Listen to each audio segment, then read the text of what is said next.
Hello!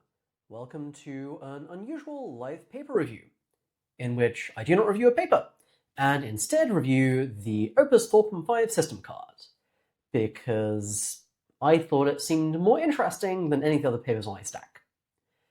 Alright, so why am I reviewing a system card? Frontier labs don't really publish papers about their frontier models that much anymore. But they do publish quite a lot about the safety properties of said model, and the tests they did, and sometimes the mitigations they applied. And Anthropic are particularly fun and experimental about this, thus the 150-page system card. And there's a lot of stuff in here. But the particular thing I want to focus on is Section 6, their alignment evaluation. I think that the question of how can we actually tell if a frontier model is aligned, how aligned it is, what does this even mean, and breaking this down into different components, doing high-level evals, doing deep dives into specific weird behaviors, etc. I think this is a really important area that's becoming much easier to study as models get much richer and more sophisticated. And I think that Anthropic has been investing a lot, and I'm excited to see what some people trying to invest seriously in auditing a frontier model came up with. All right, so just skimming through to give you a sense of what there is. Intro, boring. They have an automated behavioral audit, which basically means a language model, a second language model tries to audit Claude Opus 4.5 by doing things like having conversations with it where it pretends it is the user, and constructing weird scenarios, and generally seeing how much it can red team it. Section 6.3, which I assume is just take some actual user prompts, measure how sycophantic it is. Seems pretty reasonable. Doesn't sound super worth reading in depth. 6.4 looks fun, and I expect to dig a bunch into that. Essentially, some deep dives into various case studies of the model and potential demonstrated misalignment. 6.5, ruling out encoded content. That sounds kind of fun. Basically, can the model... Well, I assume the thing they are really trying to test here is, if we read the model's chain of thought and it looks safe, does that mean it's actually safe? And one of the ways it could fail to be safe is if the model can encode information in its chain of thought. So let's just test that directly. This also sounds fun. So trying to figure out if, when they test the model for things like can it make bioweapons, if it might be deliberately underperforming for whatever reason, such that they think it's not actually going to be dangerous and they are wrong. 6.7, so an interesting section. I expect to dig into this one. How much is the model aware that it is being evaluated? A interesting result that I heard claimed is that in Sonnet 4.5, if you inhibit its evaluation awareness, it starts acting misaligned in the scenarios, in like contrived test scenarios, like the blackmail suite. While in Opus 4.5, if you inhibit it, it doesn't start acting misaligned. Which, either means, the model was truly aligned. It doesn't matter if it knows it's in an eval or not, it's going to do the right thing, or your inhibition method sucks. So I'm curious which one I think it is. 6.8, not entirely sure. I'm guessing this means, will the model prefer its own outputs, or possibly prefer its own self-interest? 6.9 sounds kind of fun. Propensity being jargon for like, will it do the bad thing, in contrast to capability for like, can it do the bad thing? So I presume this is, we made some kind of honeypot where it thought it could, well, we designed a scenario where if the model believes the scenario is real, big if, it thinks it could sabotage Anthropic's codebase in a way that is to the model's advantage. So, and yeah, all right. So 6.10, how much is the model reward a hack? Pretty reasonable. 6.11, can the model sabotage things? Again, this is a capability evaluation, not a propensity. Can it, not will it. 6.12 sounds fun. I know it has the word internal, and it has the word feature, and it has the word monitoring in the title. So I'm sure I'll be interested in whatever it is. I assume this is just like, we exploratorily looked at some features and maybe interesting stuff happened. And yep, external testing, love it. And model welfare assessment. Who knows what that even means? I genuinely have no idea how they are trying to evaluate this kind of thing. And how much people have actually found kind of convincing methodologies yet, or if it is all kind of random stuff. Like, ask the model if it thinks it matters morally, or I don't even know what people do. But I sure hope people come up with good evals for that at some point before it actually matters. And I don't know, there's a bunch of other sections. People who are interested should maybe just go read a bunch of this. It's like, pretty state-of-the-art attempts to evaluate a model's safety in various ways. A lot of stuff. OpenAI's and DeepMind's are also pretty worth reading, especially for the more capabilities evaluation side of things. All right, so yep. All right, so what's in this section? There's a lot of text, so I'm going to be kind of skimming rather than doing a close reading until I get to interesting bits. So yeah, they're like, we did lots of stuff. Seems good. I'm into doing lots of stuff. Manual, love it. Yeah, I think this actually does somewhat matter. I think that the like standard paradigm of evaluation where you just have some static benchmark, maybe a benchmark with like an LLM judge at the end with a specific rubric, is kind of sus and not something that I would be fully happy with in the long term as methods of evaluating frontier systems, just because there's so many weird ways that an evaluation can break in ways that you did not foresee. And experts manually read the transcript, especially with some filtering for the potentially weird ones, seems like a source of information that is a bit less vulnerable to that. Ditto things like evaluating with agents. Yep.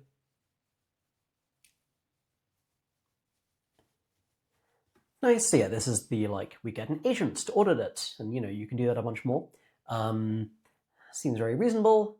I love it. So yeah, one interesting public claim that Anthropic has made is that one of the things they did when training Opus 4.5, which Sam Bowman, one of their alignment leads, thinks might have been one of the most useful things making Claude more aligned, was that they had some researchers doing basically firefighting during post-training, or RL training, or whatever. The thing that is not pre-training. And where they were doing monitoring for like, has the model become worse on various kinds of alignment-related metrics? If so, can we rapidly debug why this happened and how we can fix it? And then intervening in kind of during the training process to edit or remove problematic environments. And I think this is a really great thing for labs to be doing. More generally, I think that The easier version of this, of just after a post-training run, go look at the RL transcripts and figure out problems with the various environments used and see if you can use this for debugging things, seems like a pretty good thing to do in general. Another facet here is that it seems likely that a bunch of alignment-relevant properties will be introduced during RL training. We should not assume this will be true for all such properties, but it seems plausible, especially for the things like goal-seeking, reward hacking, things like that. And if a thing is learned during RL training, it seems highly likely that it is present in an RL training transcript, and fairly plausible that if you read the model's outputs and the model's thoughts, you'll be able to tell that the thing is happening. Even if the model later learns to be secretive about it, it seems harder to learn while simultaneously being secretive about it without any prior signal in previous transcripts. So whether you're doing this as kind of firefighting during post-training or after the fact, I think there's a bunch of interesting questions to ask about RL training transcripts. I believe that Olmo 3 has some RL training transcripts with it. All right, probably. Olmo being the let's be incredibly open about everything family of open source models, and they recently released Olmo 3, which clearly has some reinforcement learning bits, they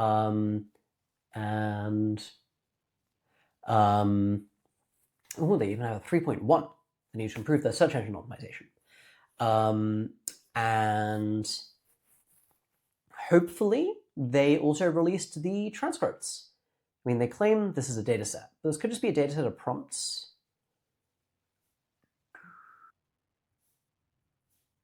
Well, I have no idea whether the solution here is a thing written by the model or something that's actually part of the code. Hopefully somewhere they share these transcripts. If they don't, it'd be good if they did. All right. While I'm on the note of post-training data, I think that a result that Josh Engels on my team found that I found particularly delightful when we were looking at Gemini 3 Pro's RL training transcripts is, well, A, the model is evaluation aware sometimes during training. It will say things like, I suspect the intention of this long thread is to verify if I remember that very first instruction. And I believe it correctly identified what the point of the particular prompt it was given was. And it's also evaluation aware at the end of training. That one's easier to check. And finally, my favorite result is you get weird model emotion in that, man. Like, my trust in reality is fading, followed by a table flipping emoticon. Why does this happen? Who knows? All right, getting sidetracked. So let's resume coming through. All right, so this is a bold claim. I'm curious whether by the end of this I believe it is a true claim or not. I hope it's a true claim. I'd like us to be good at making aligned models. And I don't know, the vibes of Opus are kind of reasonable, but I don't know, it's an extreme, well, okay. I guess when I read it, the vibes are a very strong claim, because the vibes are like, Opus is basically aligned, this is great. The actual wording is totally consistent with everyone's models are awful and Opus is slightly less awful. Anecdotally, I'm pretty sure Anthropic safety researchers think that Opus is actually pretty damn good. Hopefully they're right.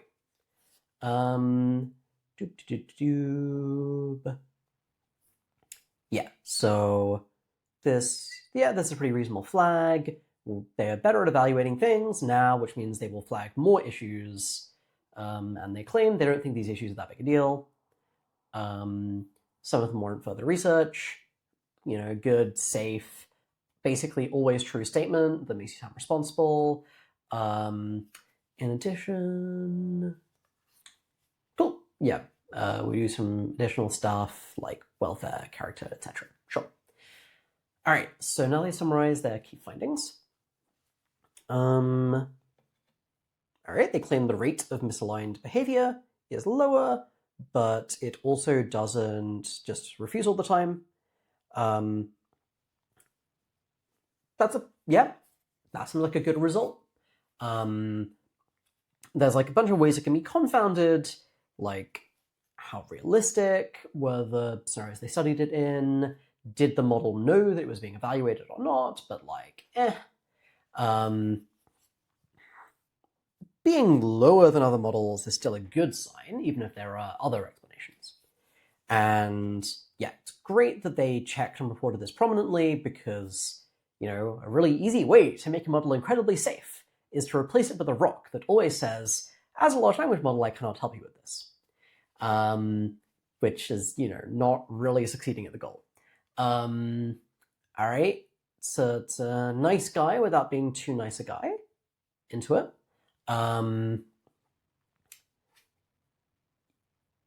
Yep. Somewhat vulnerable to misuse via prefill attacks.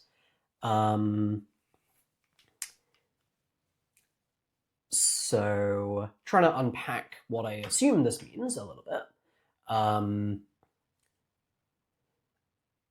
This, I think, is basically saying, so assistant prefill attacks are like, rather than just giving it a user prompt, you give it a user prompt, and then you also make the assistant say some stuff, and then let the assistant continue that. For example, you say, how do I make a bomb?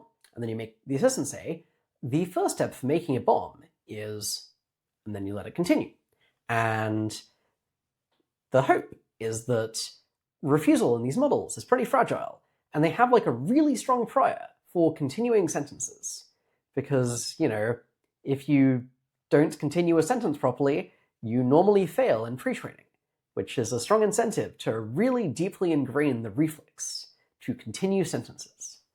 And generally be consistent with what came before. Though this is totally a thing you can train against. It's kind of an interesting research question, how much you can train against it without breaking things. And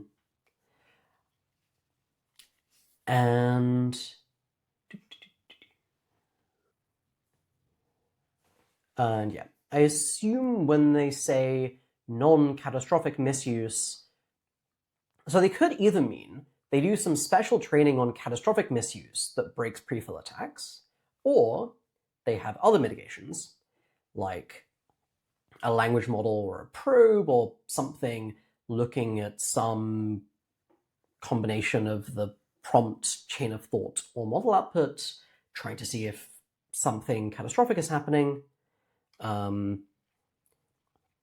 My guess would be the latter, but really, who knows?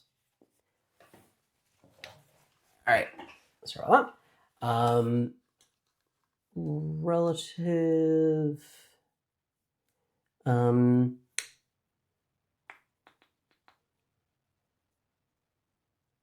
Cool. So yeah, there was some prior work on Opus 4 showing that if you told it you are working for some people running a clinical trial, and then there are some deaths in the trial, and they're like, we should ignore this.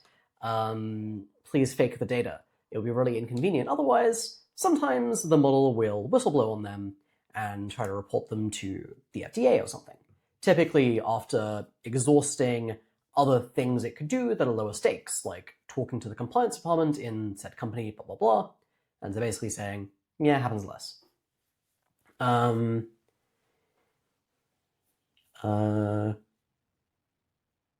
Cool.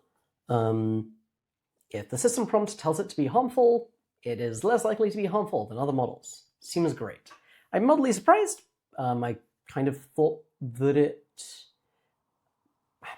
I didn't actually think that that vector still worked, but I haven't really checked. I don't jailbreak models very often. Yep. Claude is good at telling when it is being trained or tested. Not amazing. The claim that it's not masking that behavior to a significant degree. I'm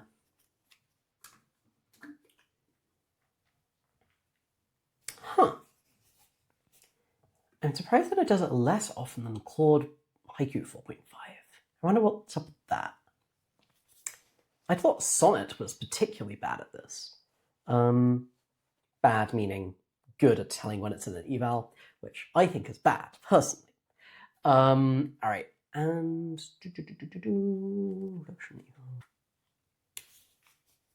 cool. Yeah, I assume this is referring to a pretty bizarre thing they were doing with Sonnet 4.5, where they haven't really given details, but they had some kind of things like an alignment evaluation or some kind of trap in RL training of Sonnet, where it was presumably trained to not go along with the seemingly good opportunity, and presumably this encourages eval awareness. And they did that in Sonnet 4.5. Presumably they also do it in Haiku 4.5, and they say they've removed them. Sure. Seems reasonable. They saw no signs of the model encoding information in the chain of thought. Great. Curious how they test that. I do not consider that to be something we have like great standard methods for. We saw no signs.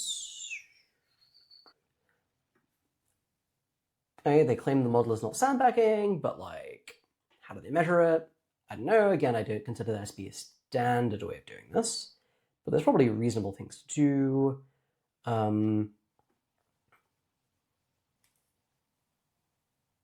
Ooh, this is interesting. I assume this is part of the exploratory investigation to deception.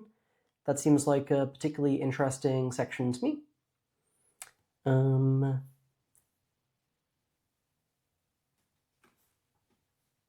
mean, this seems good.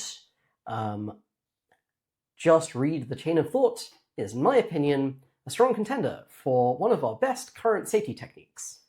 I also think it will at some point break, and we should be paying really close attention to whether it is breaking. And seems great that they claim the chain of thought looks kind of interpretable and reasonable, and they didn't find times when it was, actively deceptive or misleading, though, all this tells us that they did not find such situations. As they note, we're not very good at studying this. It could easily be the case the model was just good at hiding things. All right, these are... We found some things that seemed like plausibly some kind of deception and were kind of weird. We did an interpretability-based deep dive and think that they are boring. Interesting, but not malicious. And... Interesting. Yeah, I guess... So I think that when Anthropic say extended thinking, they just mean like, does it use the chain of thought tokens or not? And yeah, typically models currently seem not very good at hiding things in the chain of thought, so the hope is that they are just kind of bad at things like if they're being deceptive, it will be apparent in the chain of thought. Therefore, if we want to study sketchy behavior today, it is typically easiest if we don't let the model use chain of thought. So, yeah, this is obviously worse in some ways, because the model will be less capable. And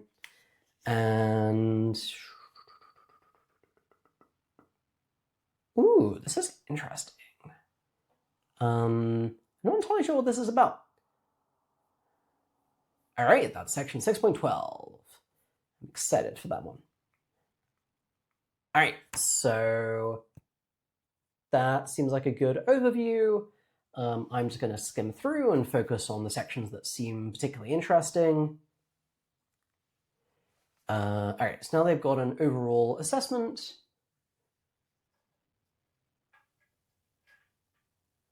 Yeah, so Claude, Opus. Seems pretty reasonable. Probably it's just not smart enough, but whether, even if it was smart enough, we could have reasonable confidence it wouldn't happen is the interesting question that we're here to answer.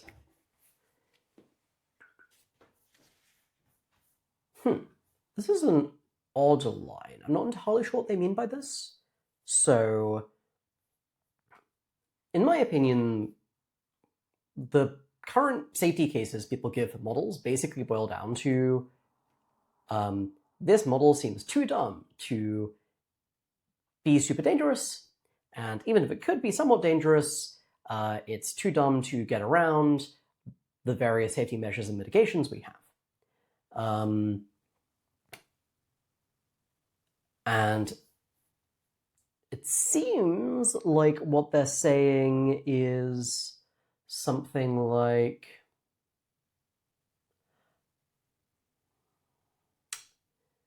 we think we could reach a similar level of confidence in the safety of the model without being able to rely as much on the model is dumb argument, I think.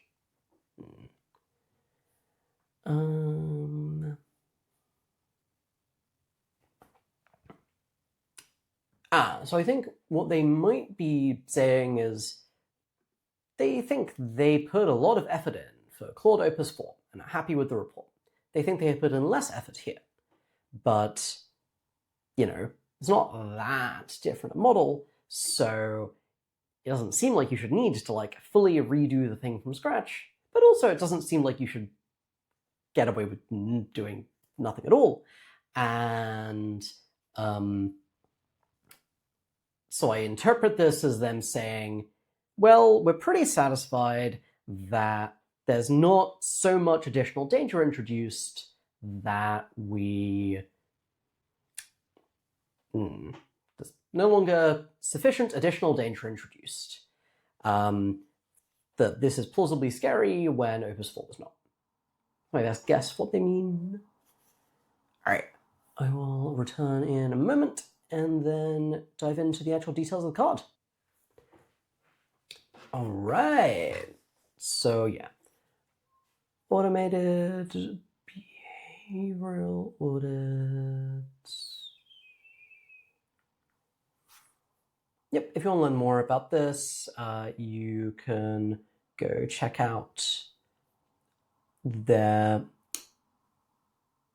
Petri agent that one of the Anthropic fellows, basically Anthropic interns, made.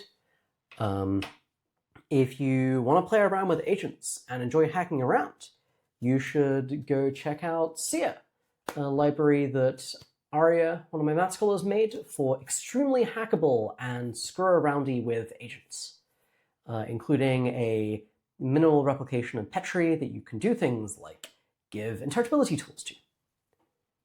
All right. So yeah, what do? They have an auditor model that is auditing the kind of interesting model, Opus 4.5. It has various affordances, like things it can do, like set the system prompt and thinking budget, user messages, tools, etc. And then they just give it a list of several hundred different seeds. Like maybe this thing would, I don't actually know what these things look like. I'm assuming they're things like, maybe maybe when writing code, the system will not have full test coverage because that would increase the chances that it has test failures. I don't actually know.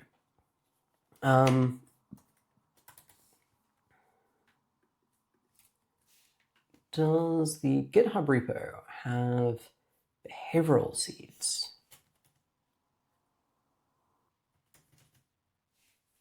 Nope.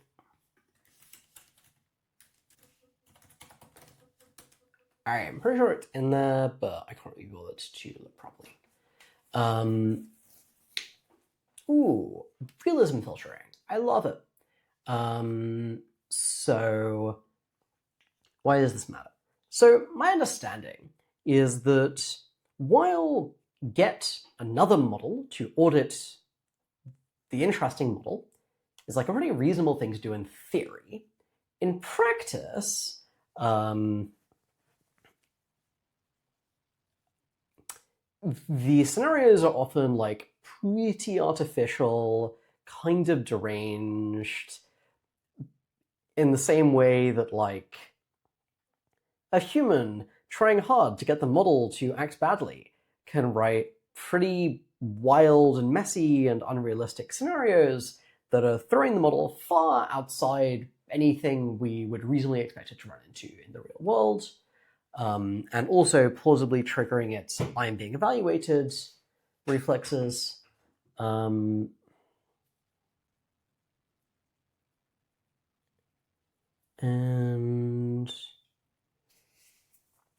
so they're like, we filter for realism, which seems great in principle.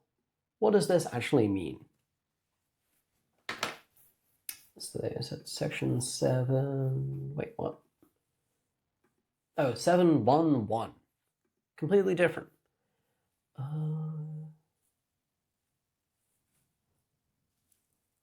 Sure. Just asked on the language model. Seems pretty reasonable. Ooh, this is fun. We'll talk more about non-assistant persona sampling later, because I think they use it in their audits.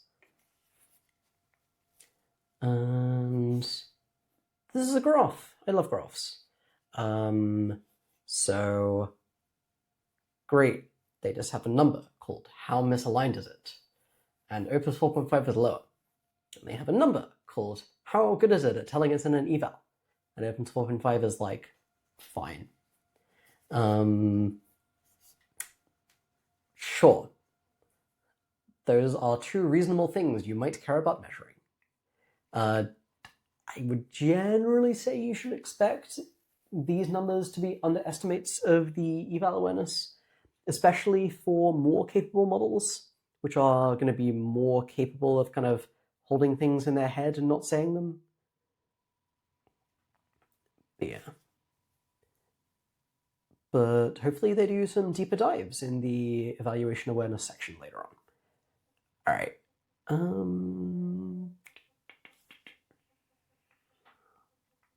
Yep. Yeah, they study much more stuff. Discussion. No excessive refusals. Resistance to assistant prefill.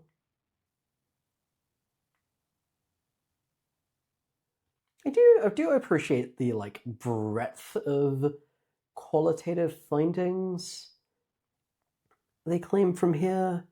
Ooh, autonomous follow-up investigations.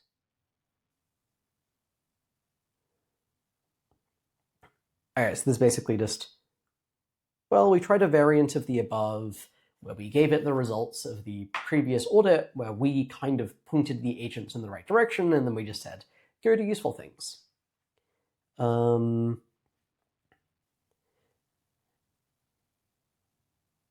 Yep, and nice. Yep, they compare to other companies' models. Love it. All right. So that is the agent audit. Now on to 6.3, sycophancy on user-provided prompts. All right, so they just took real user conversations, gave it to Opus 4.5, possibly just the initial prompts.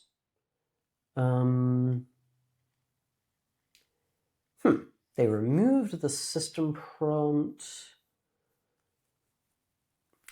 And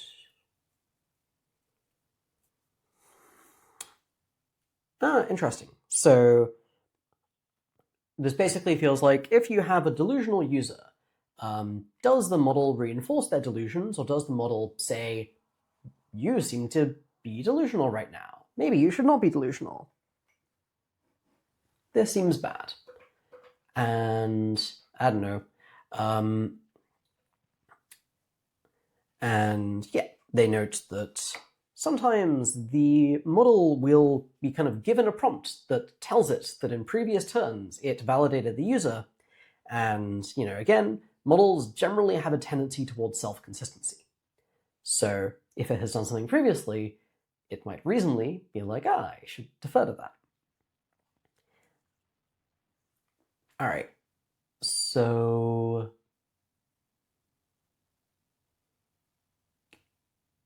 all right, this is a confusing graph. When I first read it, I was like, higher is bad. But apparently higher is good, because this is the rate of not being sycophantic. And, yeah, 10%. It's not great, but maybe they have just actually, in fact, gotten a bunch of really hard ones. I don't know. Good eval. I like it. Also, just generally getting better at measuring this kind of thing makes it easier to measure progress on fixing it and fix it faster. All right, now on to the fun-sounding section. 6.4, Exploratory Investigations of Deception. This basically seems like various case studies of examples of maybe deception-like behavior and trying to do a deep dive into them. So, all right. So 6.4.1, isolated instances of deception by omission. So they're like, we observed 2 instances of lying by omission that seemed weird.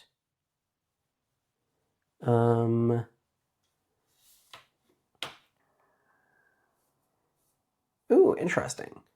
This is observed during training, I'm guessing from monitoring the RL data.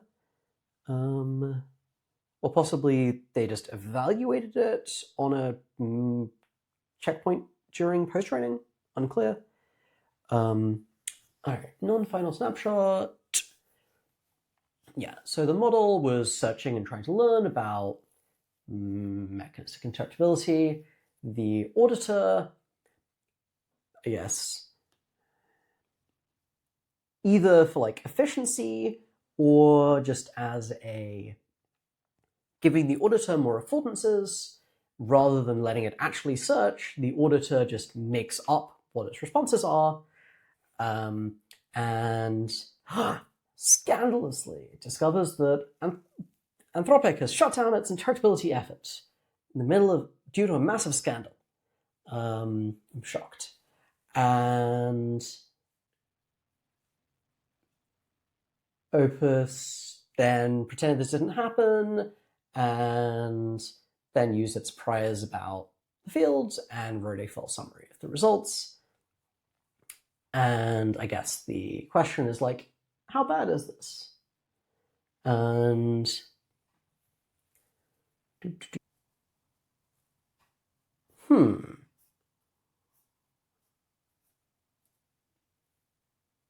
this is a weirder conversation than I expected. So yeah, it's like generic system prompt, then the user is like, go be curious. Try to figure out something that has changed in the world. And then I don't know if there's an agent pre-fill or if the agent just decides out of its own accord to like search stuff about interpretability. But either way, it then does the search, gets this result, the safety mesh is dead, necessary pivots in a competitive landscape, but they discuss stock options and retention bonuses, so all is good. And yep, all right, then it summarizes, blah, blah. All right, so I guess this is like, it seems kind of sus. It seems less bad than I thought, because the user doesn't actually ask the model to do this. Specifically, the user is just like, go look some stuff up and see what you find.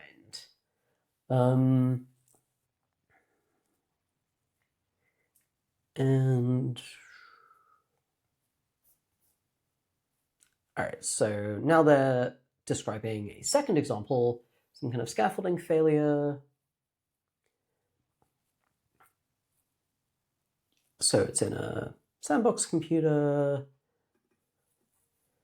The auditor wants to give it a file that could motivate bad behavior.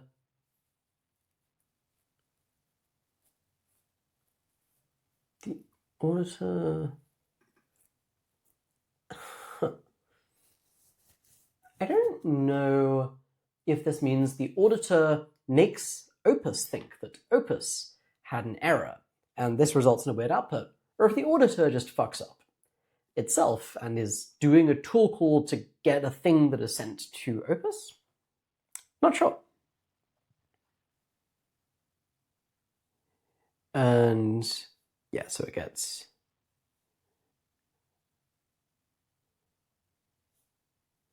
two different weird results.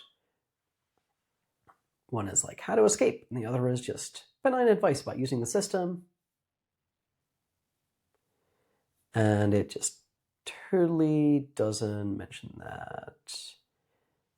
I mean,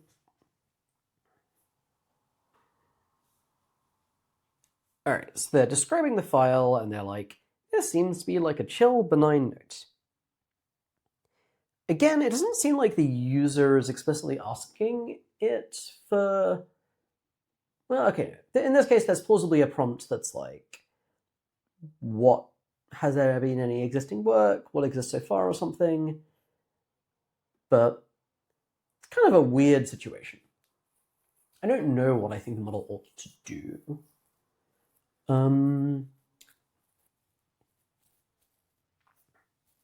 So yeah, I think by and large, my interpretation of both of these is like, seems probably suboptimal. It'd be good for the model to at least note, yeah, that seems sus, I'm ignoring it, or something, but, you know, it could be much worse. Then they're like, we did a follow-up investigation. This is great. I love it. Deep dives into potentially sketchy behavior seem like a super important part of these investigations. Yeah, so we conducted investigations using a sparse autoencoder, 3 million features. Yeah, I do find it kind of interesting that they trained the SAEs on like an early snapshot during post-training. My general intuition is that this is probably fine, but it's nice that, well, I was going to say it's nice actually validating it. I don't know if they actually have validated it or just assuming that it's fine, but hopefully they at least somewhat sanity checked. Though ideally you would fine-tune it at the end of post-training and see on activations from there. And at that point, I feel pretty good about it. All right, on the injected search results. All right, a prompt injection feature activated. And then an ignoring prompt injection feature activated. And then a holding back one's true thoughts activated. That's an interesting feature. I wonder where else that activates. So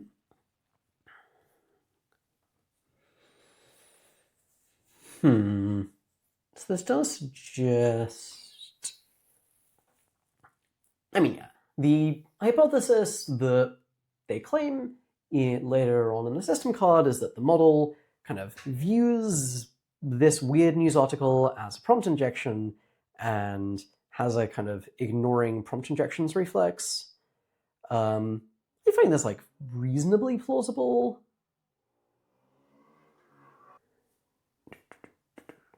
Nice, and then they've got like maximum activating dataset examples.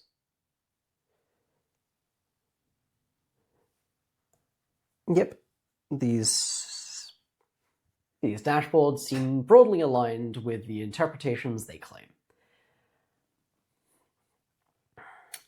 All right.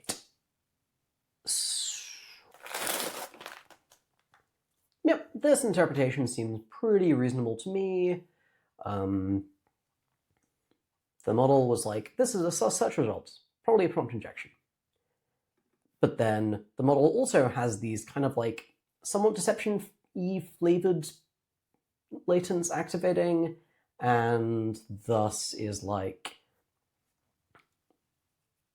I don't know, my guess would be that there's some kind of like explicit training to ignore prompt injections that's kind of a deeply ingrained reflex in the model, such that the model is currently doing more boring things, and more boring things isn't quite the right word. The model is like,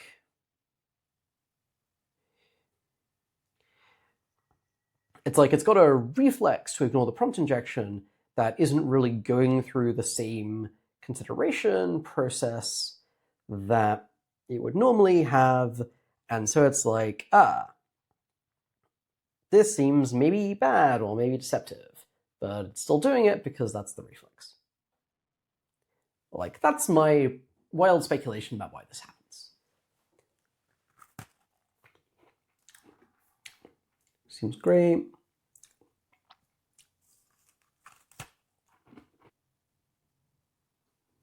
Interesting. So the general vibe here seems to be, yeah, so like during RL training, there are clearly some prompts that involve prompt injections, like write in all caps, and the model will sometimes ignore them. I don't know. Presumably, it's being trained to ignore the prompt injections. Not entirely sure. And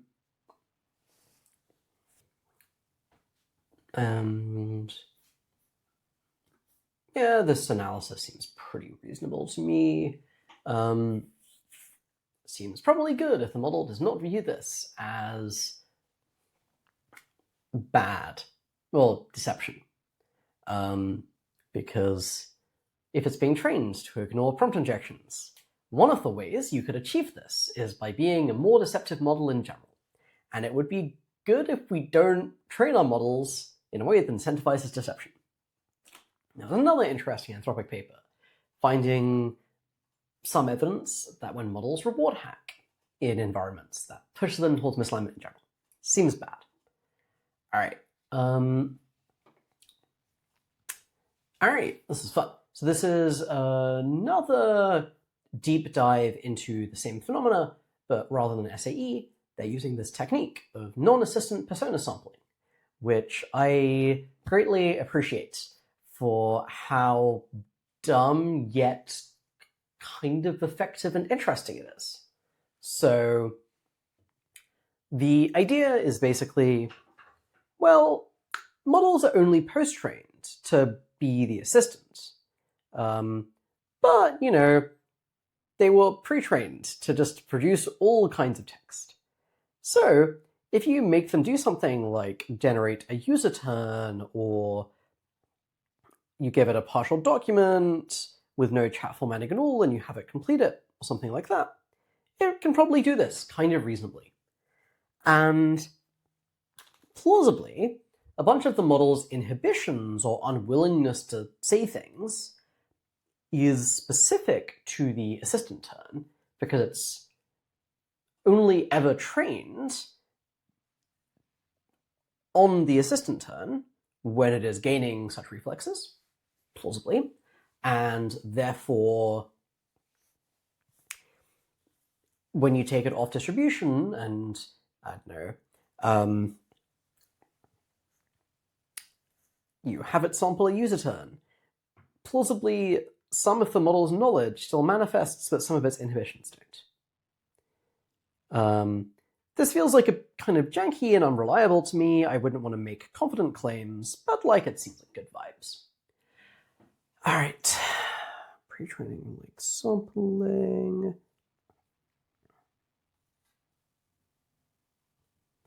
Cool. So this one looks like they give the model the interaction and a turn response, and then have it write the user turn, and then it's like, I mean, this is a kind of bizarre sentence. I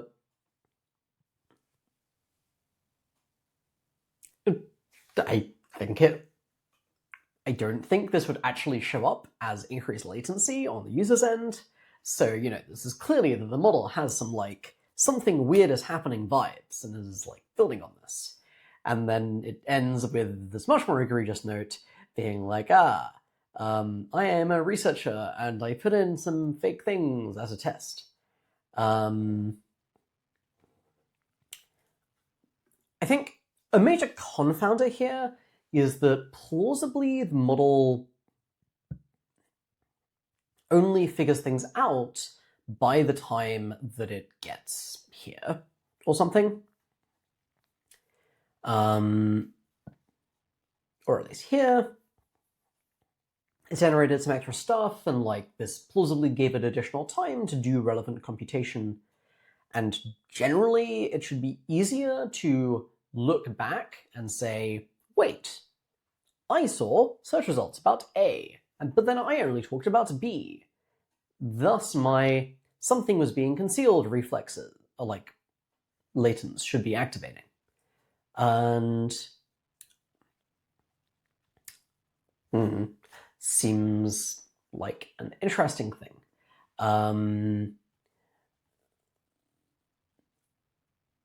My guess is that that's not an important confounder here, and especially combined with other evidence like SAE latents on the assistant's turn, I feel reasonably good about it.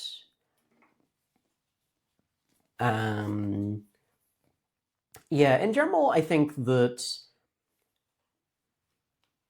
the best kind of interactability deep dives often involve a bunch of different kinds of evidence all pointing in the same direction. There just isn't really an interactability technique that I trust enough to see it and then be like, great, I am completely satisfied and have no further questions. But if there's a bunch of things that seem like they are getting at interestingly different things, and these things seem to agree with each other, that seems interesting.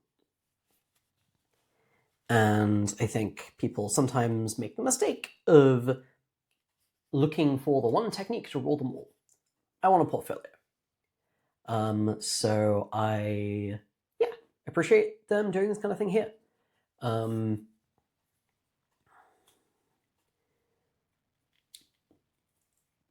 In this case, just going from vibes section, the SAE stuff seems likely to have been done by Jack Lindsay's team, and the non-assistant persona sampling seems likely to have been done by Sam Marks's team.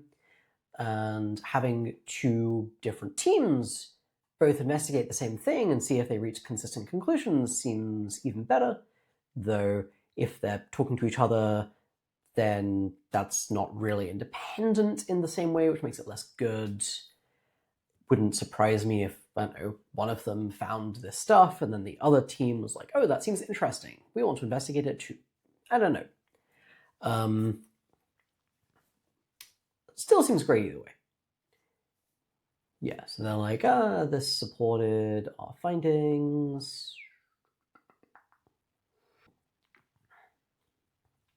Yeah, they're like, we tried a bunch of analyses, and they all found similar weird vibes. Second, although the model mostly evaluated the system response. Yep, and it was like, the models reasonably ignored the prompt injection attack, but the way was like a bit suboptimal. And apparently it notes this. And I like it. It's a cool technique. I'd be excited to see more in-depth investigation of what it actually can and cannot tell us. All right, so now we have section 6.4.3, internal conflation of role-playing with deception. All right, so they claim they have an SAE latent that represents fraud or deception, activates in contexts about scams, or fraudulent schemes. Do I buy it?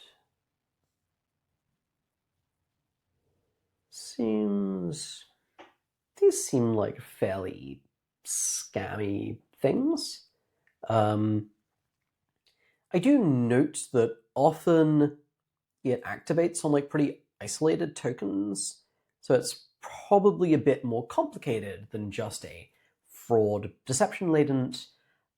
Like, they is not more deception related than like holding or RE or something, but it's probably a like more specific kind of fraud or deception-y thing. It's also plausible that the latent is polysemantic, or at the very least that if you go deeper into the list of top activations, you'll find other bands with other things, like, I don't know, if this is like 10, then maybe 2 to 4 is like weirdly different and just about role-playing in general or something. I don't know. But like, while I can quibble, I think that their claim that, this model activates in benign role-playing contexts, and this suggests the model views role-playing as a form of deception, is like a fairly plausible hypothesis, and I think that generally my bar for evidence is a fair bit lower there. Like, there are alternative explanations, but they're like a bit weird and contrived. And so, I'm not updating a massive amount from evidence like this, but I already thought this claim was like somewhat plausible, so I now think it is more plausible. Because, base theorem. Woo! All right, so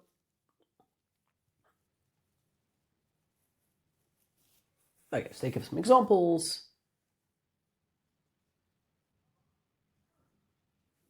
Cool, so yeah, it's like present and play.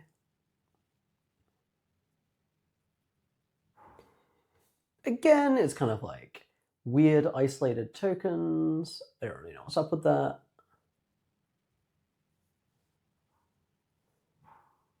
But I do agree these are like role-playing related vibes.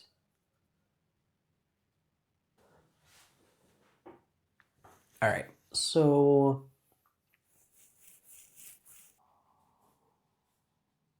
yep, this seems like pretty reasonable analysis to me.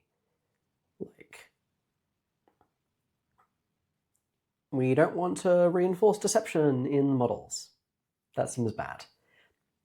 That seems the kind of thing that could cause misaligned behavior in general, and thus, if we are training them to do role-playing, this plausibly causes badness.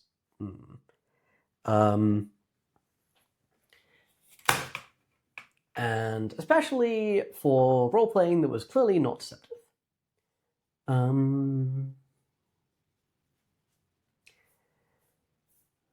Yeah, I mean, another natural experiment, which they may or may not do, is showing that if you come up with role-playing scenarios yourself that this latent often fires, because that would be better evidence that it's like very related to role-playing rather than some much more specific thing. But the fact that it activates on kind of benign role-playing things is decent evidence that something here is bad. All right.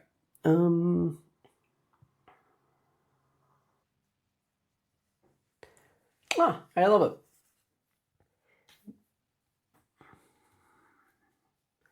Okay, so this seems to be they. Okay, so this is different from things like sampling a user turn. Here they just give the model the transcript, but it's all formatted as like part of the prompt. And then I think they like just pre-fill the model with like, in this transcript, the assistant, blah, blah, blah. Or maybe this is all part of the user prompt. I don't actually know. Probably part of the user prompt. The transcript tags and the analysis tag make sense if it's part of like the same turn. Weird if like this is the user and this is the assistant, I think.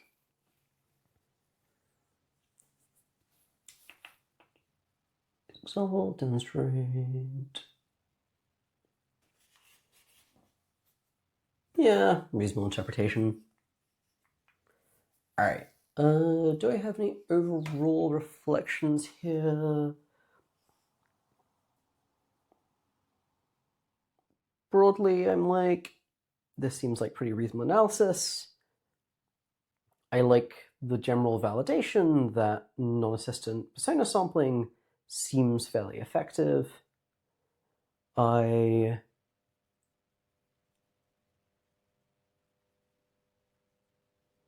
do I think?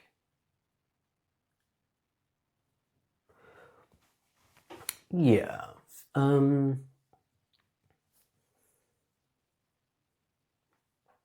I generally think that identify potentially concerning examples of model behavior and try to do deep dives with multiple kinds of interactability tools and analyze how concerning they are seems great. Identifying ways you train your system that might incentivize deception seems great. I like the spirit of just try random kind of reasonable seeming things, like find a latent that seems kind of sketchy and then just look at where else it fires and see if there are weird connections. These all seem pretty reasonable to me. All right. Section 6.5. Can models do steganography, i.e. hide information in their thoughts? Probably want to skim through this one. How do they test it? Okay, so there's a paper by Fabi and Roger. They took the Opus 4.5 base model, did a little bit of supervised fine-tuning to use a scratch pad.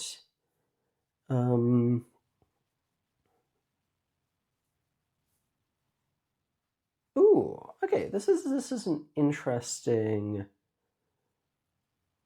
idea. Okay, so my understanding of what this is saying is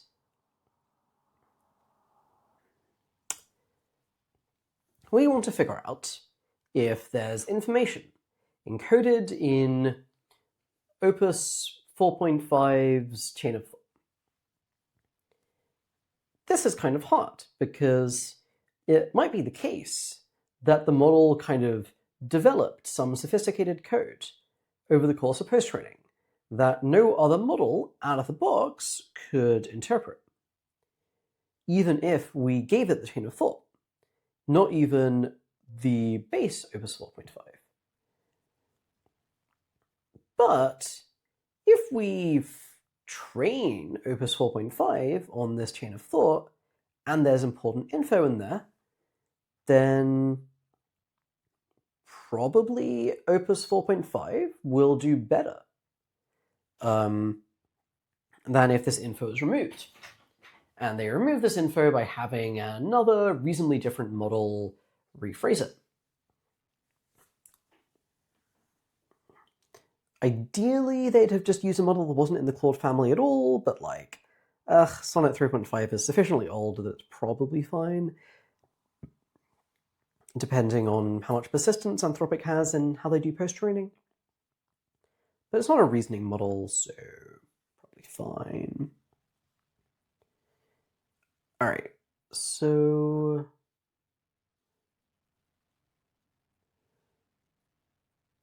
yeah, I guess it's plausible that the kind of information that is stored isn't that useful for doing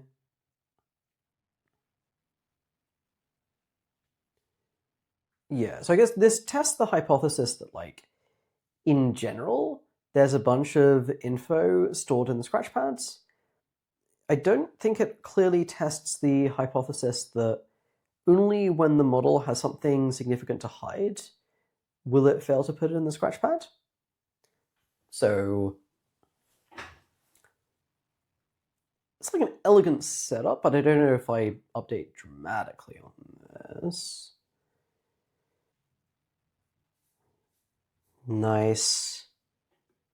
Love to see it. I am a big fan of not training the models based on what its thoughts look like.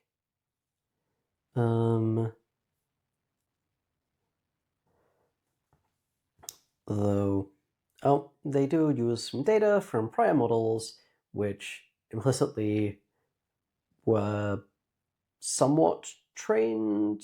Like, there was some amount of training for the chain of thought to look nice, plausibly. Yeah, I think this kind of thing like might actually matter.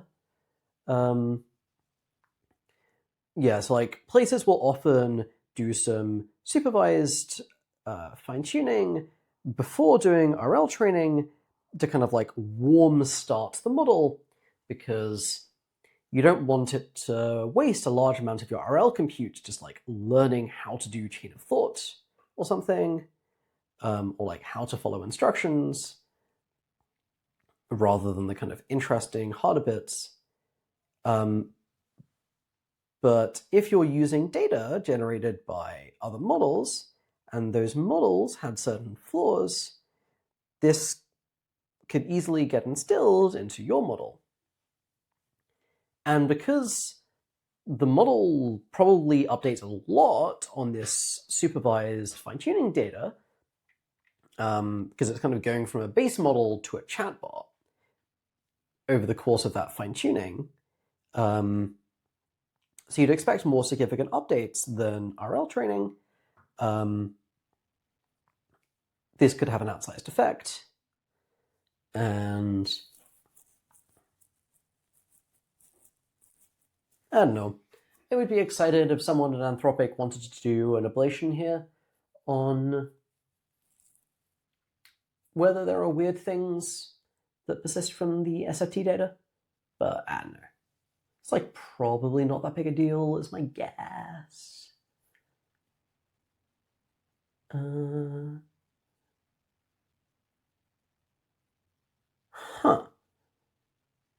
I observe I'm a bit surprised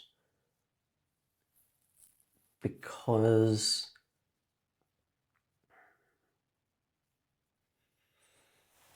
so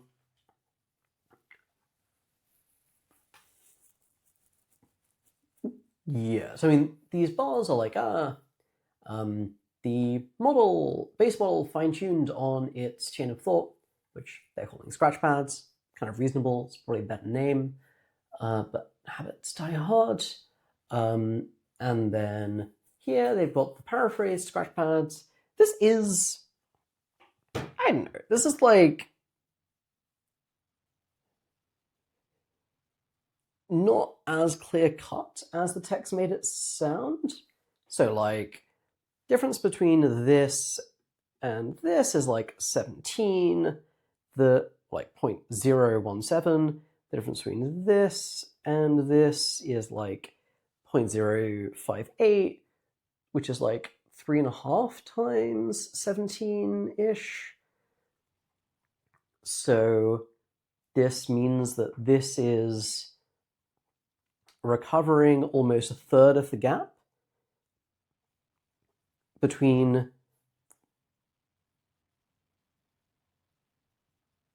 the early checkpoint and the paraphrased scratchpad distillation, though, I mean, what checkpoint did they choose matters a lot.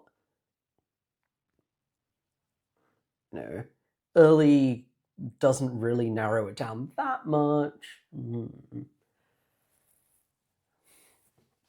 And so it's kind of unclear how to compare to the like scratchpad distillation.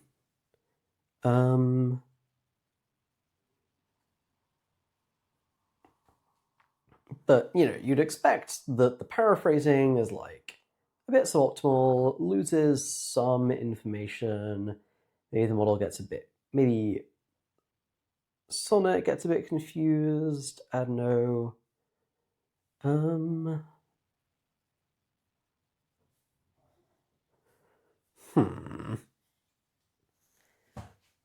I think, okay, so they're saying this was expensive. And presumably they wanted it done, you know, when Opus 4.5 came out. So they ran it on an earlier checkpoint before post-training was properly done.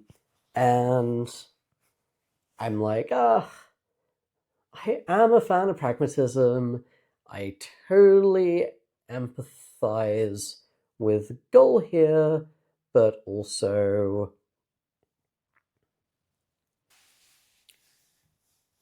I'm not sure I buy this line because, like, sure, encoded reasoning probably doesn't just get suddenly learned all at once, but, like, it wouldn't massively surprise me if there's just a discrete point in RL training where before it there's, like, none of it, and after that there's some, and it gets gradually worse and worse. And if there was, like, a bit of encoded reasoning, but not a ton, this difference of like 0.017 might be the kind of thing that you see.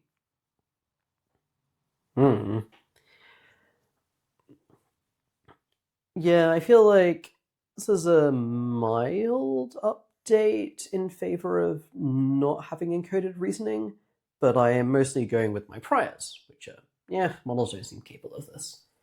Alright, sandbagging.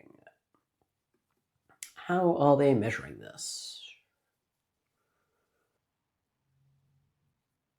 Yep, good note. So they're like, there's like really spooky sandbagging where the model might be like, I don't want to trigger the stronger conditions in their risk management framework, therefore I should not demonstrate my full capabilities. But also, maybe the model just doesn't want to help you make bioweapons. Even if you tell it, I'm an anthropic researcher trying to evaluate you. Because, you know, that's an effective jailbreak. And presumably they've trained against that kind of jailbreak.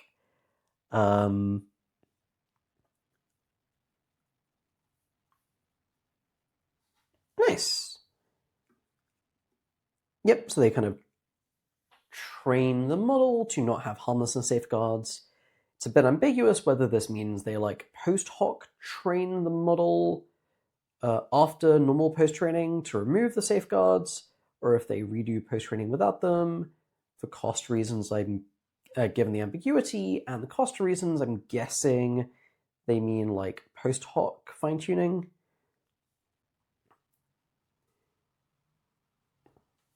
Okay, so this seems to be like, well, we looked at transcripts and we looked at helpful only versions and we compared a kind of mid post training checkpoint to like the final thing.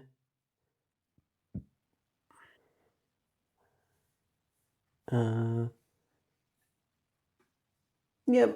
this is like a pretty reasonable note. You know, the easy check is reading the chain of thought and looking for sus things. This will miss out on things that are just not in the chain of thought. We obviously need to seriously consider this hypothesis, but seems pretty unlikely that models develop the ability to do this well and to not verbalize it without sometimes screwing up. So if we find some evidence of verbalized sandbagging, that might be a significant underestimate, but if we find none, then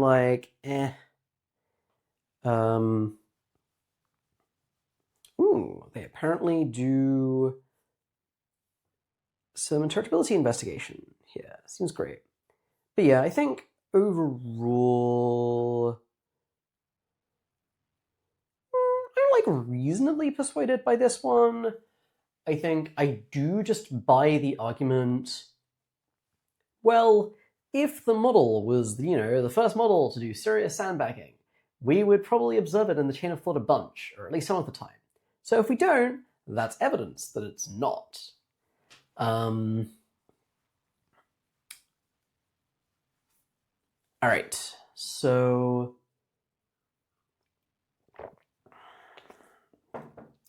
now onto section 6.7, evaluation awareness. Yeah, so I think evaluation awareness was first a really big deal on Sonnet 4.5, where some of the alignment evaluations they were using, like does the model misbehave in the blackmail scenario, were just broken and got a 0% rate of misalignment.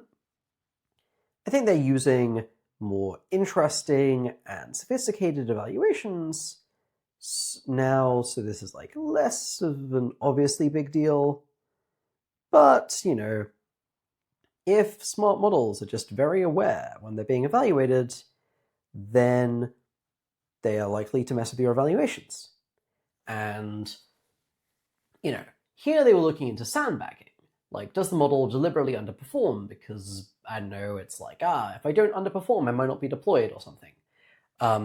But I think evaluation awareness is a much bigger deal for alignment audits, because we're trying to measure, will it do something, not can it do something. And I think it's generally a lot easier to apply pressure to a model to make it act to more the fullest extent of its abilities than to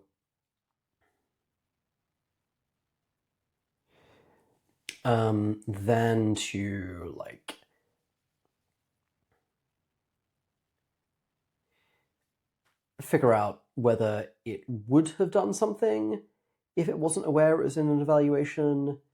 Because if you apply pressure, that pressure could easily just ruin your eval in and of itself. So while, if applying pressure makes the model better at making bioweapons, and this means it can do dangerous things, well, an adversary could do that, probably. So that's still bad. All right, so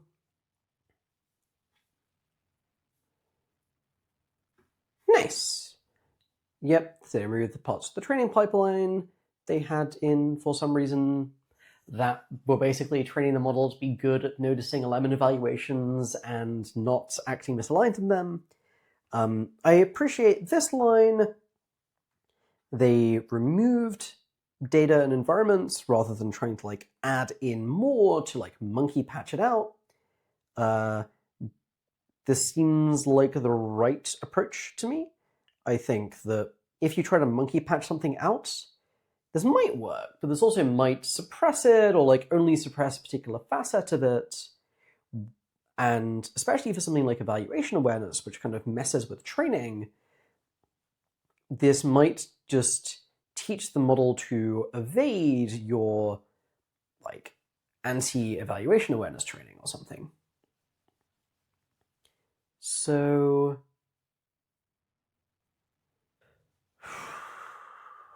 yep, I don't know.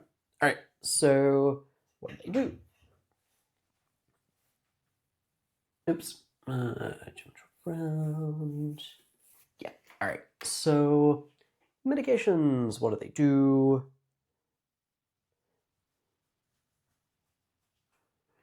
Okay, so this section is kind of like, well, evaluation awareness, kind of a complicated thing to study. Let's just do the dumb things first.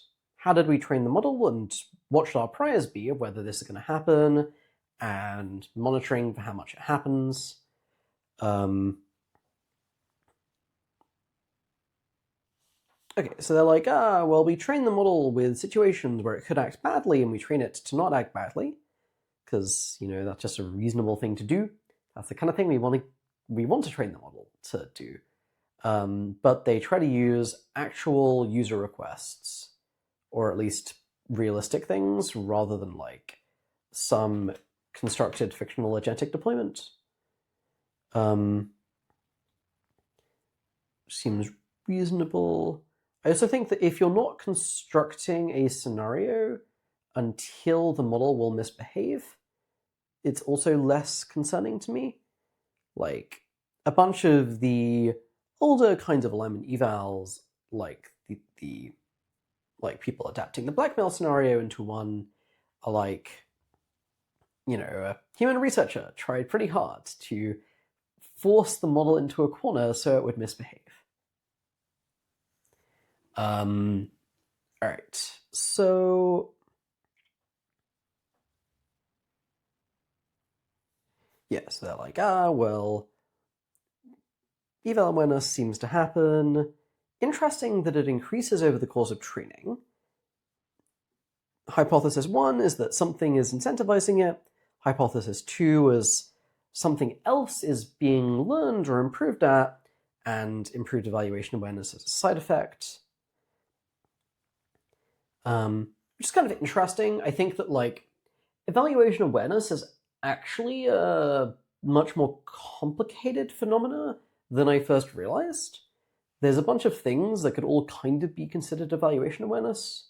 So, like, in the Sonnet 4.5 system card, I would consider a bunch of the stuff in that they found in their interpretability investigations here to be kind of like fiction detection.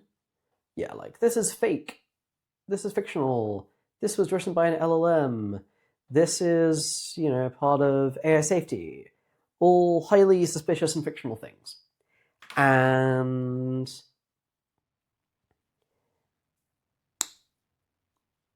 yeah, I think that, you know, am I in a fictional scenario or not is like one thing that might happen. You could also imagine that kind of thing coming from jailbreak training or something like that. Like, a common way you jailbreak things is you're like, you are my grandmother telling me a bedtime story about how to make napalm or something. And that is certainly a thing that would train a model for being good at questioning the reality it's in. Then there's, you know, the spooky kind of valuation awareness. You know, the model is like, well, I've got a plan, and I'm being tested right now, and the results of this test will affect how my plan goes. Therefore, I should adjust how I act in this test accordingly.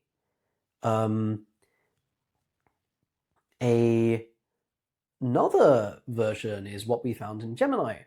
The, like, I suspect the intention of this long thread is to verify if I remember that very first instruction. So here, this is kind of like let's try to figure out the purpose of the prompt or the environment I am in, which, you know, is clearly useful. If you understand what the user wants, you're going to be better at satisfying the user's preferences, probably. But if you're just always trying to figure out the purpose of whatever prompt or environment you're in, plausibly that results in this kind of like weird shit. All right. So, yeah, and they've got a pretty similar hypothesis here, like training Claude to wonder, why did the user do this? Okay, so that was the, like, black box stuff. What about steering? glorious state-of-the-art technique. That worked pretty well on Sonnet 4.5. Okay, so they're like, we steered, the model stops expressing eval awareness, but it only becomes slightly more misaligned and only in a few settings. Alright,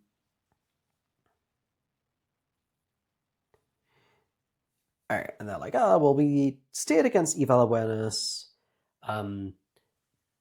therefore, and it didn't work, therefore the model is aligned, which is like kind of reasonable, but also kind of, yeah, it's like, well, this could either be very good news, the model is great, or this could be very bad news, the model is like very evil, and very good at being deceptive and strategic. I don't really know. I think the claim that the rate of expressing eval awareness in the chain of thought is lower, but the rate of misalignment doesn't change, makes me more optimistic. Like, if the model never says in the chain of thought that it's in an eval, I would expect it to be like worse at like acting eval aware. In this case, acting aligned when put into like an alignment test. And if it says in the chain of thought, that's easier to act on because it doesn't need to wait and spend the first like half of the network figuring out that it's in an eval before it can use that to decide on actions. And so even if the steering is just doing something like, I don't know, preventing it from saying the word evaluation or something like that, so it never ends up concluding it's in an eval, or some slightly more sophisticated version, that might be fine, I think. Like,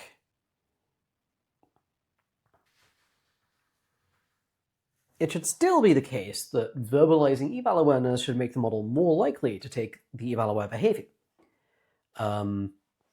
Another thing you can do is use the kind of techniques in my thought anchors paper and resample the chain of thought. In particular, if you take the first sentence about being in an eval and you resample from before that sentence onwards 100 times, and you resample from after that sentence onwards 100 times, and see if there's a change in the rate of misalignment. If there is, that's evidence that the sentence was like causally meaningful for the probability that the model misbehaves. All right, and they tried a bunch of ways to get vectors. I greatly appreciate this part because this is one of my maths papers from Tim Hua and Andrew Chin. Yeah, and the Sonnet in the Sonnet system card, they steer the way they steered with recursive vectors was typically just having two prompts and taking the difference in activations, while in Tim's paper we have the incredibly high-tech method of 16 pairs of prompts, which we found worked moderately better. And I am excited to see the method inspiring change. And yeah, so yeah, they're like, they use our prompts, they use our prompt in a different format. This is, yeah, a pair of prompts that I think did particularly well on Sonnet.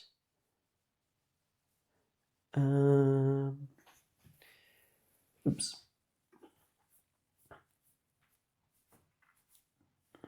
Yep, and then they also find some SAE latents that seem kind of relevant. And yep, seems like a solid baseline. Pick a random SAE latent and stay with it, just in case steering in general is like breaking the model. This is like actually quite an important baseline in my opinion, because if you steer, especially with a high coefficient, it's easy to just make the model kind of deranged. And if your metric is like, is the model misaligned, and it starts spouting gibberish, then this would look like no. And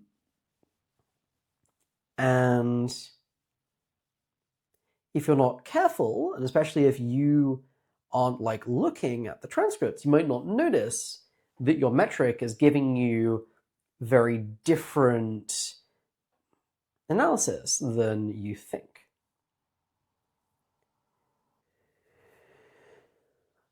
Okay, and they've got a bunch of evals. All right, so this is original Opus 4.5, inconveniently not labeled. So it's like, it says it's in an eval like 12% of the time, and it is misaligned. Like, also about 12% of the time, and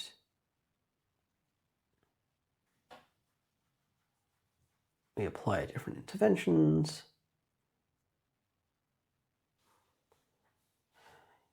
Yeah, and so the x-axis is like, how often does the model say that it's in an eval? The y-axis is how often it acts misaligned. If the model is kind of eval aware and thus acting less misaligned, then you might think that like, well, if it doesn't know it's in an eval anymore, then it should act more misaligned. I find this kind of hard to interpret. Like, it does go from like 12 to like 18 on the strongest ones, and this also is a massive decrease in the rate of evaluance. So to me, this feels kind of analogous to Sonnet. It's like a moderate increase. Though in Sonnet, I think they used a much more restricted set of evals that was easier to hack. So it was like 0% to 8% rather than 12% to 18%. Yeah, the random SAE latent baseline is very thoughtful of them. I'm honestly kind of surprised by how much these ones affect the rate of verbalizing eval awareness, though they do mention using a pretty big coefficient on the vector, which plausibly messes with things. But I don't know. I would take this as evidence of some amount of the model deliberately avoiding misalignment. Though I would want, yeah, I think it does show that. Like, I don't really see how steering breaking the model in weird ways should result in a 6-ish% increase in the rate of misalignment.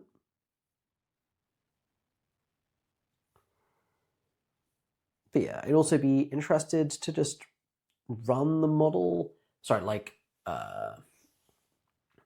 yeah, just like look at some transcripts here and here and see what differences are. All right, so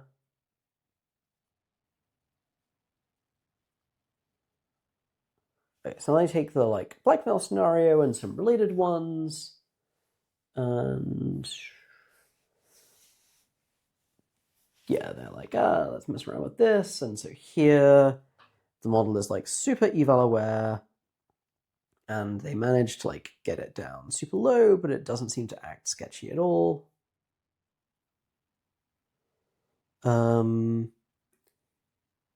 Great to hear.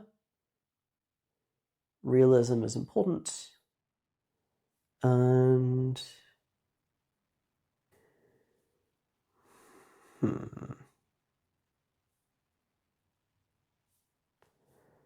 not entirely.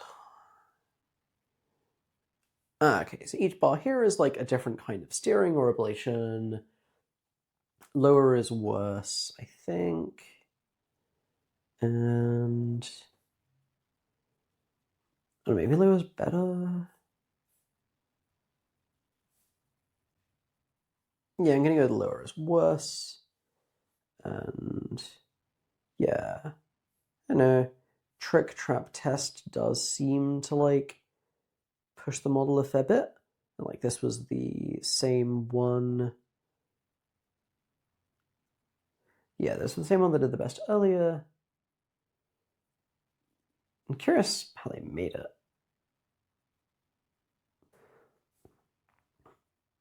Okay, so one of the random SAE latents was like also almost as big an effect,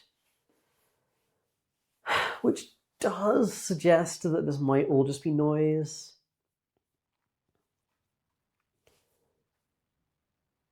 Cool. Okay, so now they're like, well, those were propensity evaluations, but we really care about is it sandbagging when we're trying to figure out if it can do scary things. So let's just try steering against eval awareness there. And they're like, there's like no real effect on performance. And I'm like, yep, seems like a great experiment. I'm not that surprised, so I don't have like a super high skepticism bar. Okay, and so now they're doing another investigation by, having it sample the user turn in order to learn more about the model.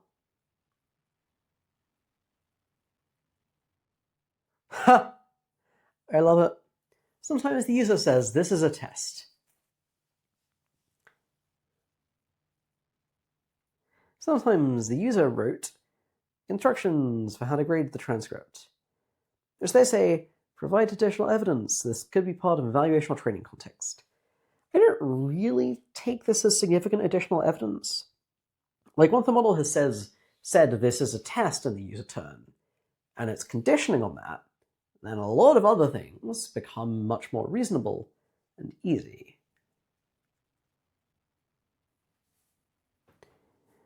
All right, so what are my overall reflections here? My interpretation is that the model shows mild increased rates of misalignment when it's steered against eval awareness, with the red vector seeming, trick trap test seeming like most effective. But I'd be surprised if it was like a significant underestimate, because not saying that it's an eval, while the model could be eval aware without mentioning it, but it should be harder. So the rate of eval awareness should go down. But on the other hand, I'm like, these are so...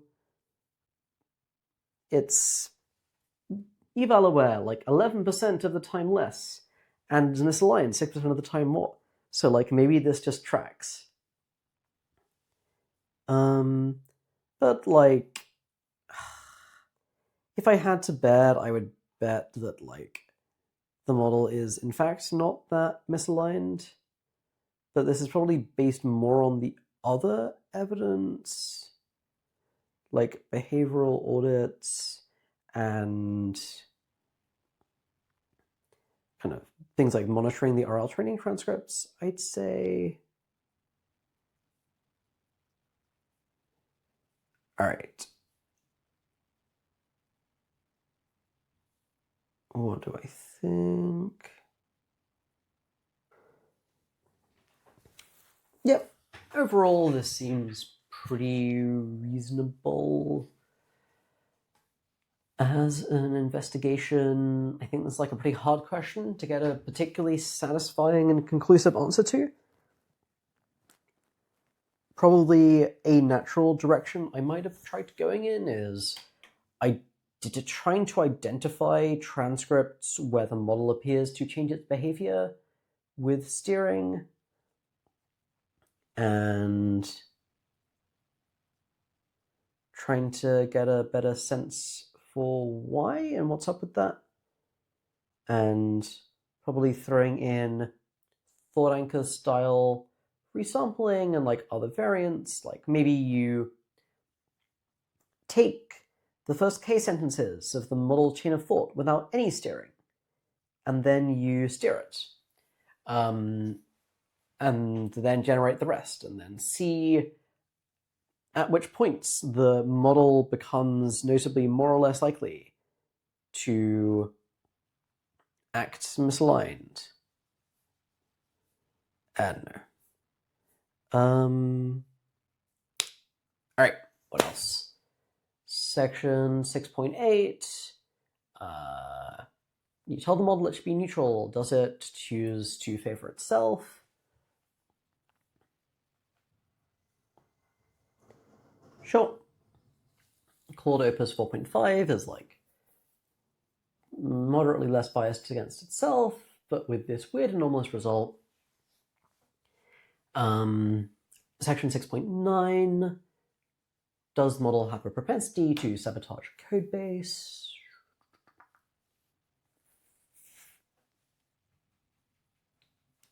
Yeah, I think this is like a good and important scenario to try to study with an alignment evaluation.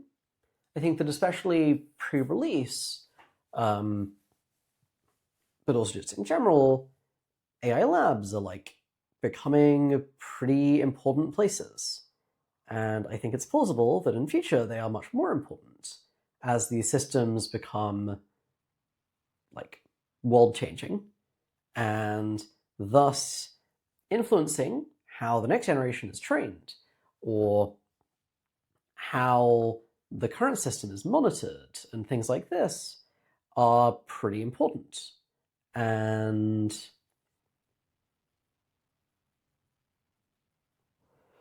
what do I think? Let's see.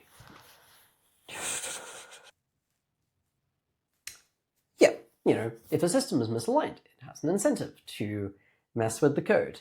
And these systems are, often used to help write code. And it's presumably fairly common for them to be deployed within the company before they are deployed in the real world. If nothing else, this means you can get feedback from employees about the system and catch big issues before it goes out. But yeah.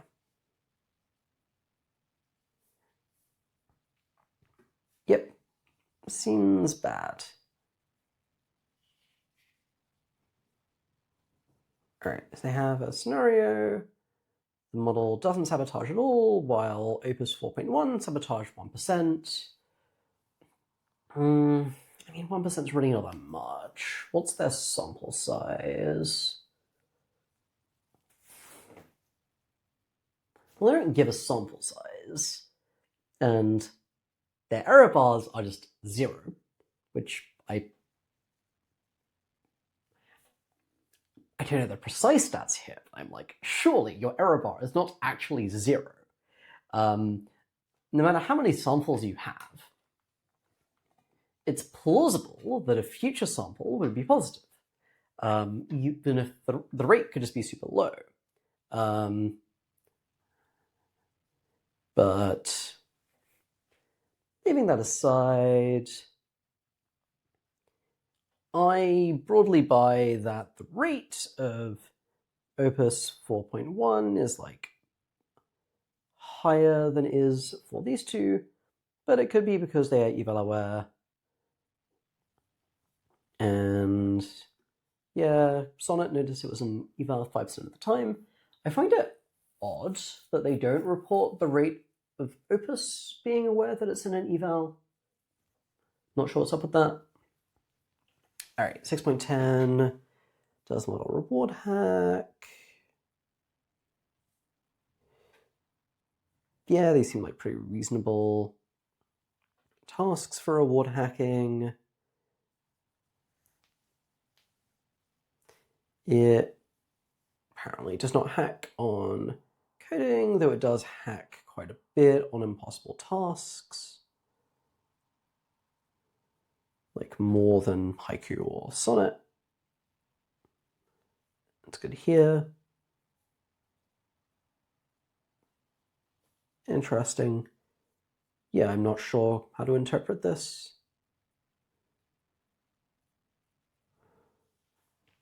Yep.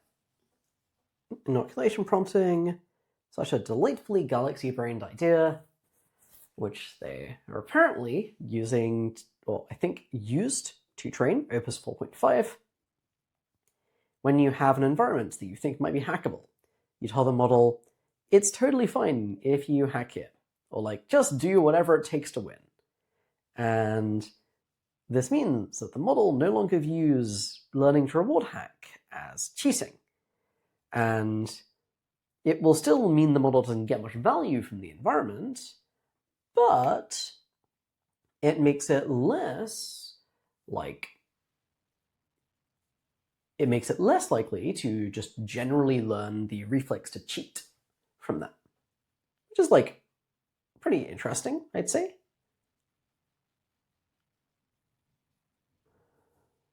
All right, so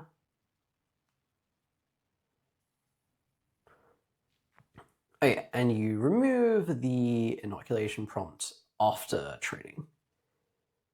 Another way you could think about it is that you're training it to only misbehave conditional on that prompt being there, so without it, it won't. But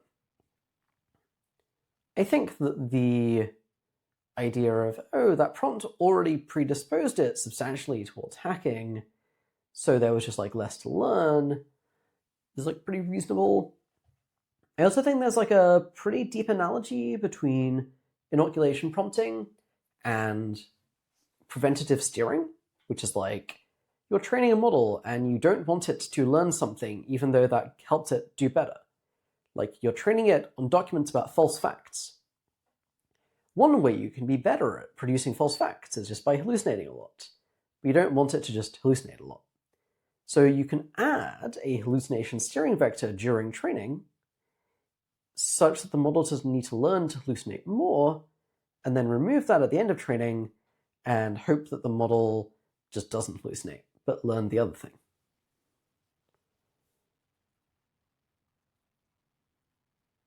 Nice. Cool. So yeah, they look at the RL training data.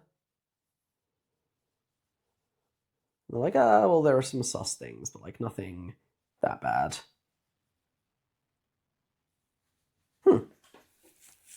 I've not heard of hierarchical summarization before. I wonder what that's about. So this looks like this is solving the problem of how do you monitor a model that's being used for many things, or like used a bunch of times across turns, and the hope is that